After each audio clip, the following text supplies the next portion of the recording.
Hello दोस्तों, मैं doctor B S Kumar, psychiatrist and your mental health coach. दोस्तों, आज इस डिस्ट्रैक्शन से भरी इस डिजिटल दुनिया में हम खुद को ऑर्गेनाइज नहीं कर पा रहे। हम हमारे डेली रूटीन को इस प्रॉपर स्ट्रक्चर वे में नहीं लेके आ पा रहे, जिसकी वजह से हम हमारे गोल को अचीव नहीं कर पा रहे और हमारे सपने, हमारी ख्वाहिशें सिर्फ सपने ही बने हुए हैं जो हकीकत में नहीं बदल पा रहे। और यदि आज भी हमने खुद को ऑर्गेनाइज नहीं किया, खुद को एक प्रॉपर स्ट्रक्चर वे में नहीं लेके आए, तो हम कभी भी इस सफलता के स्वाद को चख नहीं पाएंगे। तो आज इस वीडियो में मैं आपसे डिस्कस करूंगा एक बहुत ही सिंपल बट बहुत पावरफुल टूल के बारे में। जी हाँ, आज हम बात करेंगे जर्नलिंग के बारे में। दोस्तों, बहुत बार आपने ये महसूस किया होगा कि हमारे माइंड में बहुत सारे थॉट्स एक साथ चल रहे होते हैं, हमारे माइंड में बहुत सारे आइडियाज़ एक साथ आ रहे होते हैं, हमारे पास बहुत सारे काम होते हैं, बहुत सारी चीज़ें ऐसी होती है जिनको हमें करना होता है, लेकिन हमें ये नहीं पता होता कि कौन सी चीज़ को प्राथमिकता देनी चाहिए, कौन सी चीज़ को पहले करना चाहिए और कौन सी ऐसी चीज़ है जिसको यदि हम डिले भी करें तो काम चल जाएगा। जिसकी वजह से होता है क्या, जिसकी वजह से हमारा माइंड बिल्कुल पजल्ड रहता है और हम अपने आप को स्ट्रक्चर वे में नहीं रख पाते, जिसकी वजह से अल्टीमेटली हमारी प्रोडक्टिविटी कम होती जाती है और साथ ही साथ हमारे स्ट्रेस का लेवल बढ़ता जाता है। तो इन सब चीज़ों का सोल्यूशन है जर्नलिंग। अच्छा, जर्नलिंग सिर्फ और सिर्फ अपने थॉट्स और आइडियाज़ को लिखना ही नहीं होता।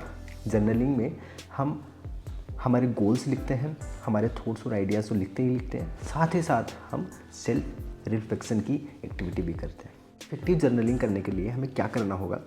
हमें सुबह उठने के बाद अपना दिन की शुरुआत करने से पहले 5 मिनट्स एक अपनी डायरी के साथ बैठना पड़ेगा और हमें सबसे पहले ये लिखना पड़ेगा कि आज के दिन में मेरे लिए सबसे ज़्यादा इंपॉर्टेंट क्या है। कुछ 3 से लेकर 5 स्पेसिफिक और रियलिस्टिक गोल हमें लिखने हैं और मॉर्निंग की जो भी थॉट्स और आइडियाज़ आपको आ रहे हैं वो आपको उस जर्नल में लिखने हैं, उस डायरी में लिखने हैं। इसके बाद में आपको जब रात को सोने जाते हैं उससे कुछ मिनट पहले आपको अगेन 5 से 10 मिनट स्पेंड करने हैं। उन 5 से 10 मिनट में आपको खुद को एनालिसिस करना है कि जो गोल आपने डिसाइड किए थे, जो गोल आपने सेट किए थे, आप उनको कंप्लीट कर पाए या नहीं।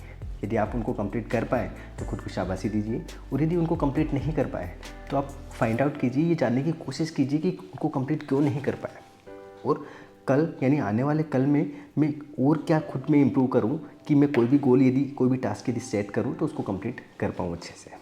साथ ही साथ आपको जर्नलिंग के लिए कंसिस्टेंट होना पड़ेगा। सिर्फ एक दिन या फिर एक वीक ये चीज़ें करने से आपको बेनिफिट बिल्कुल भी नहीं मिलेगा।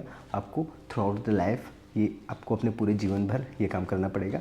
और सबसे इम्पोर्टेंट है, आपको खुद से ईमानदार होना पड़ेगा, क्योंकि जर्नलिंग आपका सबसे बेस्ट फ्रेंड है और आपका सबसे सेफ स्पेस है। अच्छा, जर्नलिंग के फ़ायदे क्या है? जो भी ये चीज़ कर रहे हैं हम, उसके फ़ायदे क्या है? सबसे इम्पोर्टेंट, जो सबसे महत्वपूर्ण बेनिफिट इसका ये है कि आप अपने थॉट्स, अपने आइडियाज़ को ऑर्गेनाइज कर पा रहे हैं, आपका रूटीन एक स्ट्रक्चर वे में चल पा रहा है, साथ ही साथ आपके गोल्स क्लियर हो रहे हैं, आपके माइंड में क्लैरिटी आ रही है और आप अपनी प्रोग्रेस को ट्रैक कर पा रहे हैं कि आप कितना प्रोग्रेस कर पा रहे हैं, कितना प्रोग्रेस नहीं हो पा रहा, और प्रोग्रेस नहीं हो पा रहा तो क्यों नहीं हो पा रहा।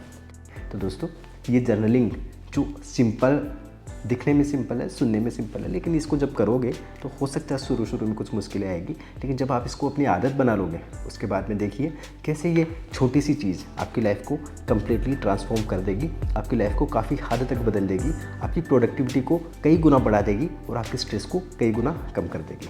मिलते हैं किसी और वीडियो में किसी नई इन्फॉर्मेशन के साथ। तब तक के लिए मस्त रहिए, मुस्कुराते रहिए।